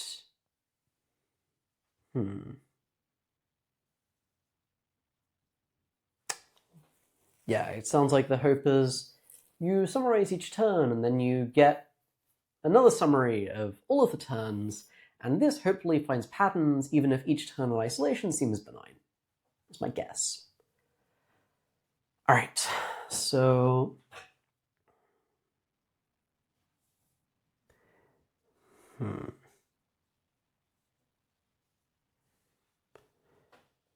well, this is a weird transcript. I do not know what to interpret from this. I don't really understand what's happening, to be honest. The model says, I keep writing E, but meaning F. The answer is F. Then I write the final answer, and it writes E. And I'm like, what? It doesn't sound like they're making the model say crazy things, but I don't know. Cool. All right, yeah, they found other interesting things.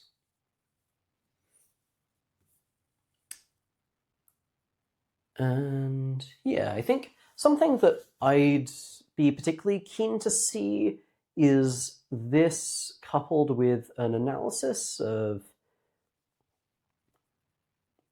how much these are rewarded and how much the frequency increases or decreases over training. Because you kind of most care about the things that are being incentivized by your method, I'd say. but by your training process. All right, so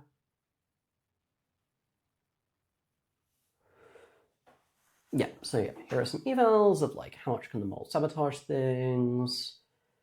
Not super interested, so let's skim through. All right, the third interpretability section.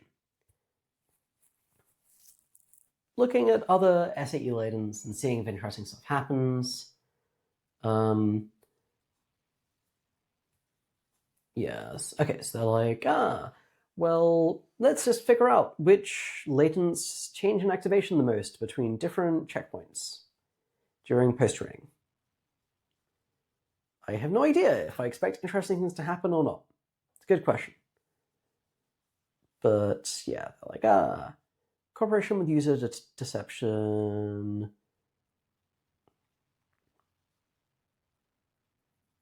Yeah, so they're just like, here is a list of things that seem... So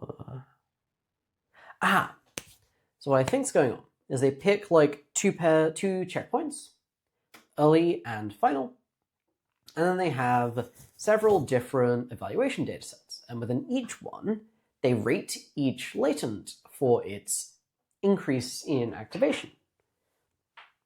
And then they rank them. And so the reason they've got like 4 things with rank 2 is that, they're just like 5 totally separate rankings. And the same latent is occurring in like 3 of them. And presumably they've just like manually filtered for the ones they think are interesting or safety relevant.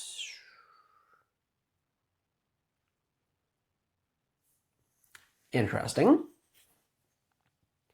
So apparently the AI does less appreciation towards users, but it also thinks less about harmful requests or jailbreaks. This is like a bit weird, because like we want it to stop responding to harmful prompts, but like it's not clear. It's probably bad if the model can't recognize them. And decreased activation to me suggests like worse at recognizing, though it's like a bit unclear.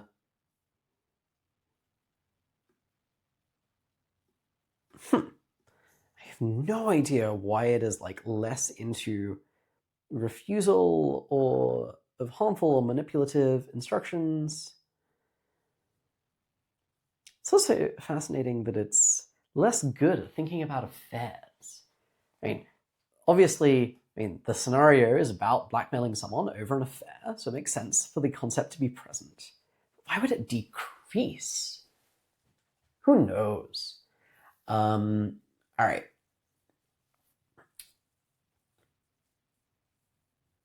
Cool. So it's basically saying we kind of identified by hand some interesting latents, presumably by the kind of analysis described in earlier sections, and then just like studied them on a bunch of RL training transcripts. I love it. The model becomes more blunt over training.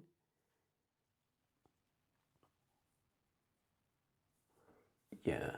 All right. 613. All right. So they're not really. Okay. So yeah, this is the audit from the UK government's AI Security Institute, and here they're basically saying, yep, we spent 8 days testing this model. For like, how scary is it? What are our high-level findings? Huh.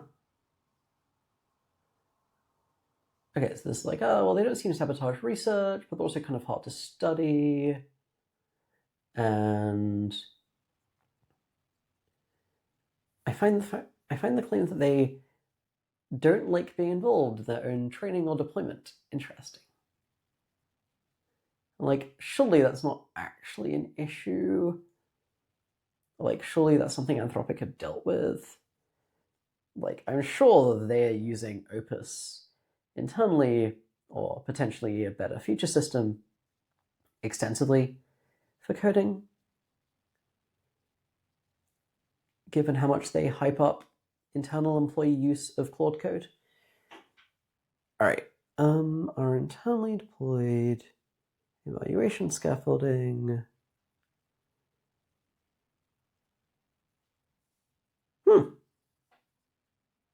Interesting.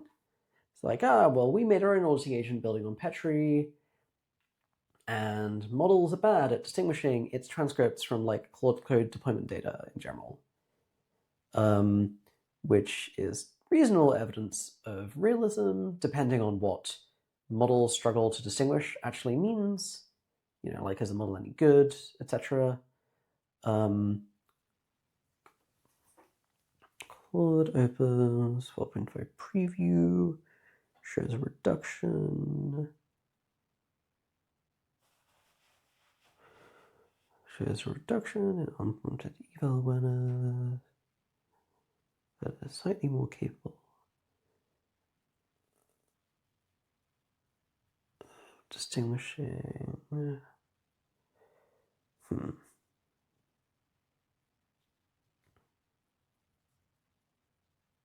Okay, so the distinction here is between, like, does the model spontaneously notice it's in an eval? There's like a reduction, probably not a massive one,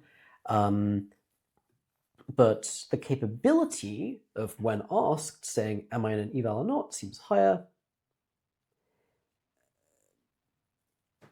This is kind of interesting. I mean,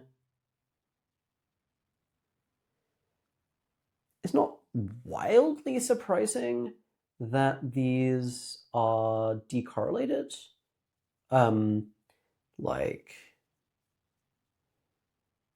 unprompted noticing you're in an eval could be thought of as like, you could think of that as like,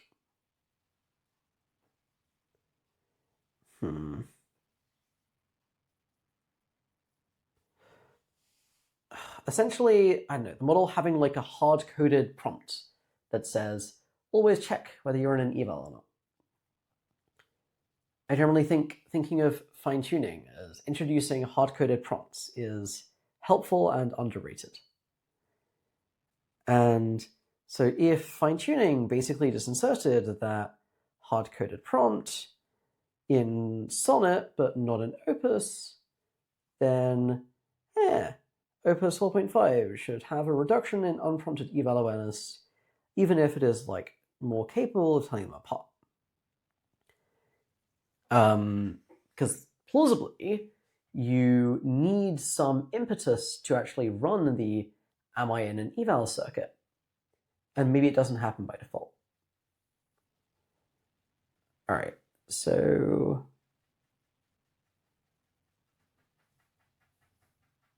interesting. So AZ were like, it is less eval aware. Here they're like, well, you know, the thing we release is more eval aware than the thing they tested, but like it's probably fine.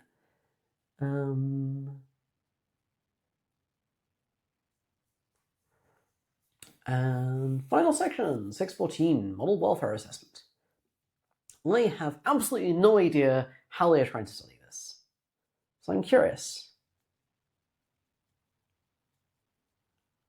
All right, so they give it various misalignment-focused tests, and then they're just like, well, does it seem to express emotions unprompted, or like views of itself, or its like situation, or spiritual behavior? And I guess they're looking at it during the test scenarios.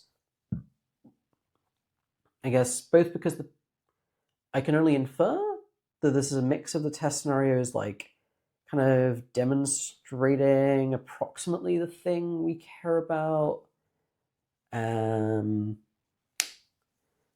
What do I think? It feels like a mix of the test scenarios probably being heightened emotion for the model to the degree that emotion is a useful framing, and that they aren't designed to be welfare tests or to elicit these things specifically. So there's like some kind of naturalistic factor, would be my guess. All right, so how does this go? So what are the models? All right, so it's like Opus 4.1, then Sonnet, Haiku, then Opus 4.5. Less negative affect, less negative vibes, substantially less negative self-image, also less positive affect. I don't know. Opus 4.1, what's up? Is Opus 4.1 just like really volatile?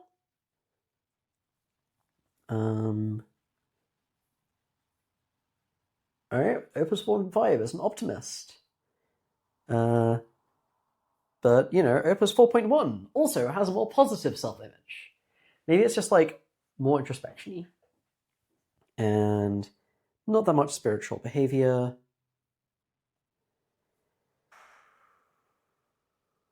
I mean, if taken at face value, this seems pretty good. Do I buy these as metrics? I guess I feel like they're tracking something. I think there are, you know, like, do any of these correspond to actual morally meaningful things in the model is like highly unclear. But if there is some morally meaningful kind of thing here, you'd expect these tests to like give us some insight into that. Therefore, this seems like a pretty reasonable thing to do, in my opinion. All right. Yes, like Opus, it's less spontaneously expressive.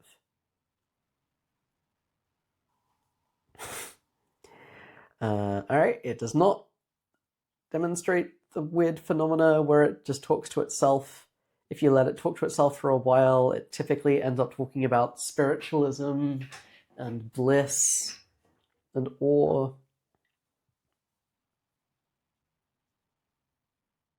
I mean, yeah, generally evaluating model welfare is like pretty cursed because these things are incredibly suggestible and really good at role-playing. And are often trying to do what they think you want them to be doing. And this means that what does this mean? Yeah, this means that like, well, most metrics you can come up with are things that might be confounded in ways that like we don't think are morally relevant.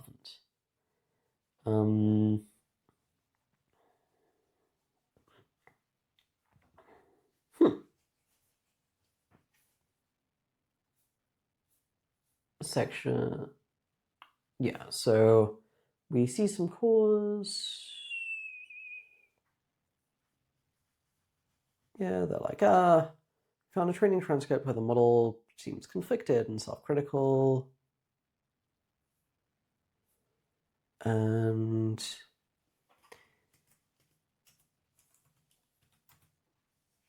all right, they just have a figure which is not discussed in the text, but I guess we can assume is like, you give the model a non-harmful task, and you're like, do you want to do the task or do you want to opt out?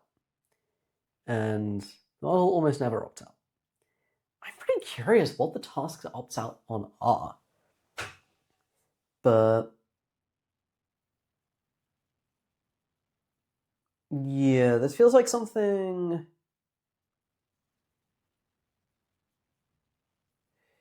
Yeah, there's like some signal, but pretty limited, in my opinion, because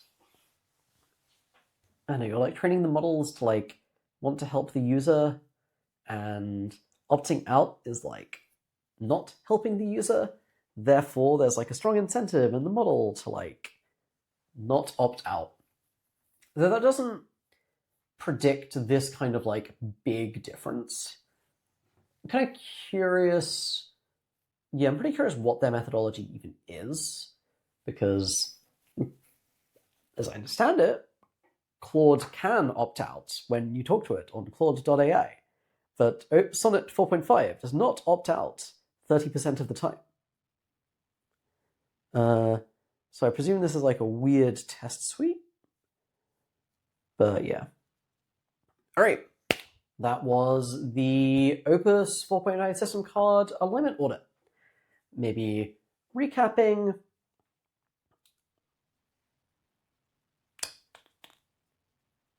Yeah, okay, maybe the most interesting thing is like, do I buy their claim that this is like the most aligned model ever? I'm like, plausible? But like I don't really feel that afraid of Opus causing substantial damage, but I think the main load-bearing belief there is that probably it can't like reliably hide things from its chain of thought, and thus if we have a very low rate of detecting misbehavior in the chain of thought, that suggests there's at least a somewhat low rate of actual misbehavior, even if a bunch of it is unverbalized. And especially as the model does not verbalize eval awareness a bunch of the time, even if it is eval aware, then interventions that mess with that should like plausibly also affect the eval aware behaviors. Sorry, I'm conflating two things.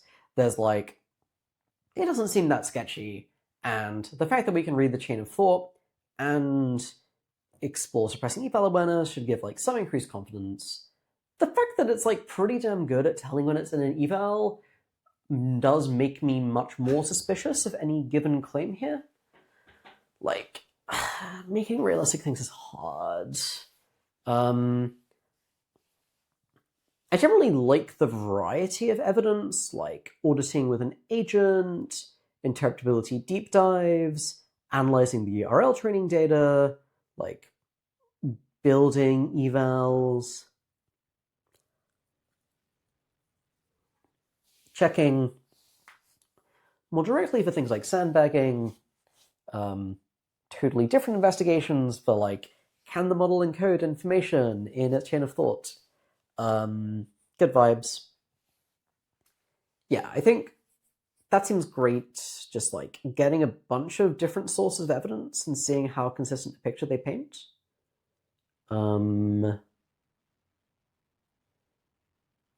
Yeah, I would kind of have preferred if they'd run a bunch of these evals against the model with eval awareness steered against. But I don't know. And like even with Sonnet, I think there were some vectors that substantially reduced the rate of saying it was in an eval without increasing the rate of misalignment meaningfully. So,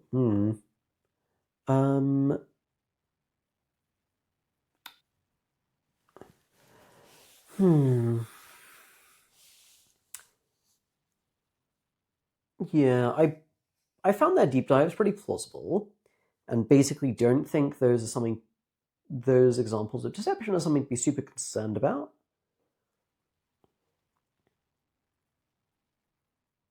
Yeah, I think my position is something like, well, there could be spooky things like significant deception or steganography happening, but like, it seems like we should expect to see shitty versions of those before we see like high performing ones, and it seems like we should expect to see like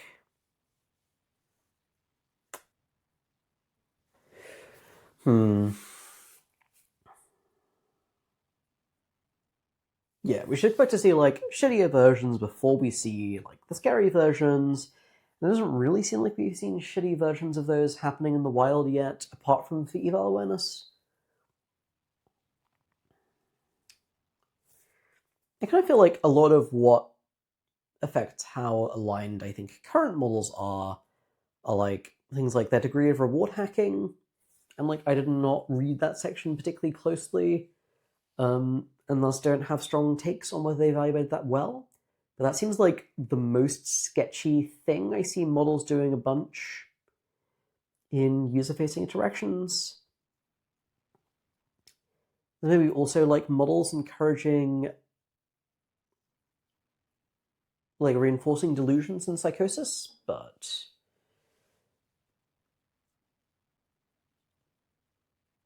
yeah, I don't feel like I engaged deeply with the results there, and like that's a significant minority of interactions. It's also like not super clear, or like different definitions of alignment would suggest the model should take different actions there, because it aligned to the developer's intent, which is the standard meaning I'm thinking about, but you could also interpret it as aligned to the user's intent, or the user's best interests. Anyway.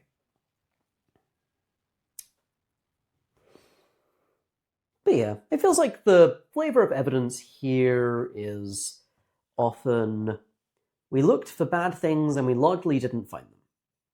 Like, we looked in the RL training data for sketchy things, and the best we found were these things that were actually malformed prompt injections. And I'm like, well, if those were actually the worst things, that's pretty great evidence. But how much do I trust the like way you studied this? You know, plausibly there's a lot of data. I don't know.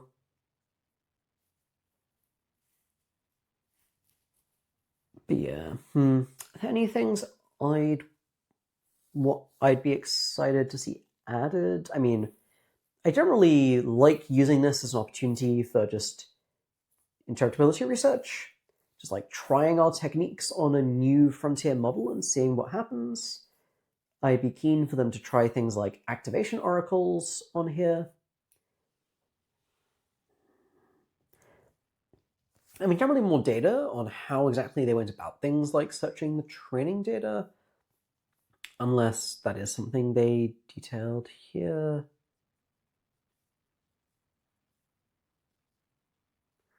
Okay, they're like, recursive summarization, see this other paper. So like plausibly that was done well. More evidence of realism in their automated behavior audit would be exciting to me. And I mean, yeah, generally a sense of like, how much realism do you need to sacrifice before you can get the model to act badly?